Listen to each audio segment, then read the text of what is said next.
시작하세요. 뭐? 아 진짜 이 정도는 짜와야 될 거 아니야 이 사람. 어? 술 먹고 제정신 안 돼서. 무슨 이렇게 뿌였지? 오늘은 대외 활동에 관련된 웃으면 어떡해! 아 네 알았어. 무슨 웃어도 되지. 아, 알았어. 그래? 오늘은 대외 활동에 관한 이제 이야기를 조금 해보려고 이렇게 영상을 찍게 됐는데 네. 옆에 이제 윤서 같은 경우에는 저랑 이제 금융권이죠. 금융권 대외 활동에서 이제 처음 만났고 지금까지 이제 굉장히 친분을 유지해가고 있는 구독자입니다. 구독자입니다. 네. 오늘은 좀 그런 거에 대해서 대외 활동에 대해서 정말 적나라한 저의 주관적인 이야기를 조금 해보려고 영상을 켜게 됐어요. 일단 저의 경우에는 대외 활동을 한 20개 정도 했었고요. 네. 동아리도 했고 봉사 그다음에 뭐 나라에서 주최하는 무슨 청소년 교류 이런 것도 해보고 기자단 보통 대외 활동이 기자단 서포터즈 그치. 이런 게 이제 주로 위주다 보니까 그런 것들을 이제 몇 개 하게 됐는데 윤서 같은 경우는 저는 3년 동안 금융, 여행, 북한 관련된 것도 했었고 기자 맞아. 네 그리고 아예 취업 잡지에서 글 쓴 적도 있고 이런 뭐 해외 봉사 이런 거 포함해서 한 3년 동안 7개 정도 한 것 같아요. 7개 정도. 네. 본격적인 이제 대외 활동 이야기를 해볼 텐데 내가 많이 대외 활동들을 하면서 내가 생각했던 대외 활동 기준이 있다면 기준. 기준이 있다면 어떤 것들이 있는지에 음, 대해서 한번 이야기를 해보도록 하겠습니다. 저 같은 경우에는 처음에 대외 활동을 할 때 진짜 아무것도 모르고 하고 싶어서 활동비가 없는 거를 했었어요. 숙박 업체였는데 저 보통 요즘에 하도 그 첫특가 거기 1기였나 2기를 했었는데 거기는 이제 활동비를 팀 단위 그 미션 할 때 5만 원인가? 4명이서 5명이서 그래서 거의 없는 거였어 활동비가. 그래서 처음에는 활동비를 안 받고 거의 내 돈이 나가는 그런 대외 활동이었는데 그런 것들이 몇 개 쌓이고 경력이 되니까 제가 지원할 수 있는 폭이 넓어지고 되게 이제 다양해졌어요. 그래서 저는 약간 돈에 눈을 떴다고 해야 되나?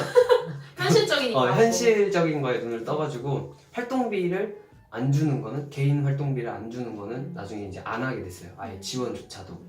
제 생각에 너무 열정페이인 것 같아서 개인적으로 저는 활동비를 안 주는 대외 활동은 너무 열정페이를 바라다 보니까 좀 지원을 안 했으면 좀 이렇게 전략적으로 그렇게 했으면 좋겠다 라는 생각이 가장 먼저 들었고 그 생각을 토대로 좀 많이 어필을 하는 경향이 있어요.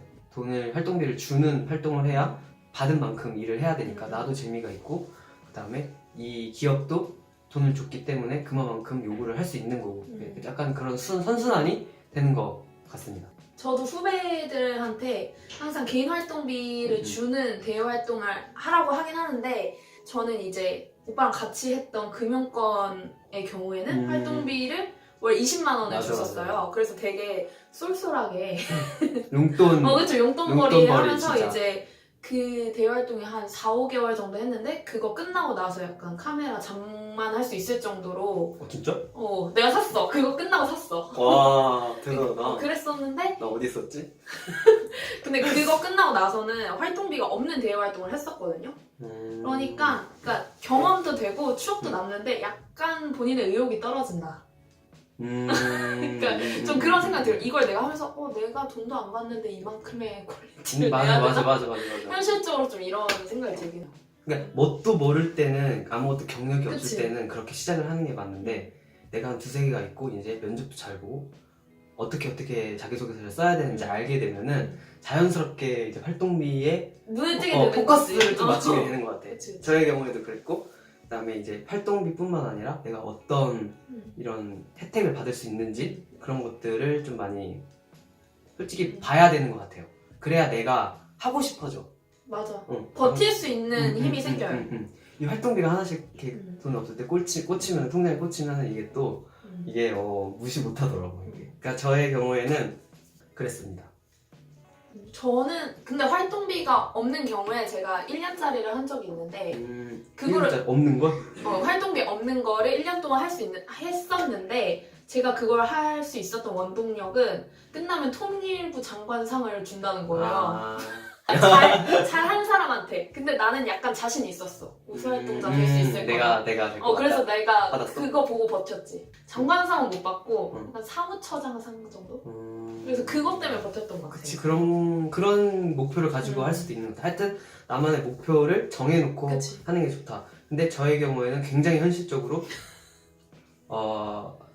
활동비를 선택을 했고, 사실 활동비가 그 활동을 하면서 쓰긴 쓰는데, 예를 들어 한 달에 10만 원이나 20만 원씩 들어오는 게 이제 내가 어떤 그 미션이나 주어진 일을 할 때 쓰라고 주는 거잖아요. 그치. 근데 그 쓰기는 써. 근데 거의 개인 용돈이지. 거의 많이 안 쓰게 되는 것 같아요. 내가 좀 이렇게 애둘러서 하면은 잘 활용을 할 수 있기 때문에 거의 많이 쓸 일이 없고, 저 같은 경우에는 한 학기에 진짜 욕심이 나서 많이 했을 경우는 4-5개까지 한 적이 있는데, 그때 진짜 많이 들어온 날은 40에서 50만 원 정도 한 달에 들어왔기 때문에 알바를 안 했어요. 따로 나중에는 방학 때 그거 하면서 알바까지 하면은 저 같은 경우 여행을 많이 다니니까 용돈벌이 이상으로 돈이 이제 모아지는 경우도 있기 때문에 경험도 좋고 스펙도 좋지만 활동비도 챙겨가면서 하는 게 가장 좋지 좋다. 않나, 현실적으로 봤을 때 그렇게 생각이 듭니다.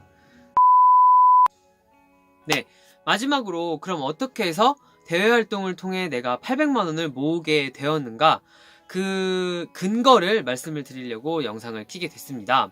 첫 번째는 활동비인데요. 저의 경우에는 앞서 말씀드렸다시피 한 달에 10만 원에서 20만 원에 해당하는 활동비를 주는 그런 대외 활동들을 많이 하게 되었어요. 그래서 많이 들어올 때는 50만 원에서 60만 원까지 한 달에 들어오게 되었고, 그런 활동들이 보통 짧게는 3-4개월에서 길게는 1개월, 더 길게는 1년까지 하는 활동들도 있었기 때문에 생각보다 많은 금액들이 모였습니다. 그래서 제가 대충 계산을 해본 결과 여태까지 대외활동에서 받은 활동비로 600만 원에 가까운 활동비를 받게 되었습니다.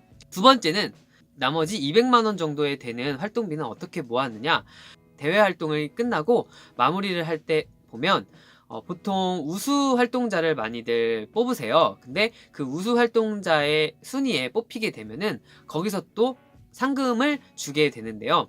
그 상금을 제가 여태까지 한 5번 정도 받았더라고요. 물론 1등부터 3등까지 다양하게 받아봤지만 적게는 10만 원에서 많게는 50만 원 정도에 해당하는 금액들을 제가 받았었습니다.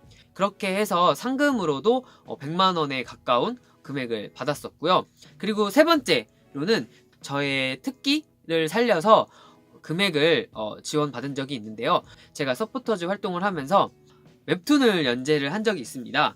10컷에서 20컷에 해당되는 페이스북 카드뉴스의 형식으로 만든 적이 있는데, 그게 이제 월에 한 건에서 2건 정도 제가 발행을 했었는데, 한 건당 제가 한 10만 원 정도에 해당되는 돈을 받았던 것 같아요. 제 웹툰에 관한 상금으로 그렇게 받았었습니다. 그리고 마지막으로 네 번째, 서포터즈 안에서도 무슨 경진대회 아니면 무슨 발표대회, 발명대회 같은 그런 대회가 자그맣게 열린 그런 서포터즈 활동들도 있었어요. 그래서 제가 팀 단위 혹은 개인 단위로 제가 지원을 해서 거기서 또 순위권 안에 들어서 상금을 받은 적이 있습니다.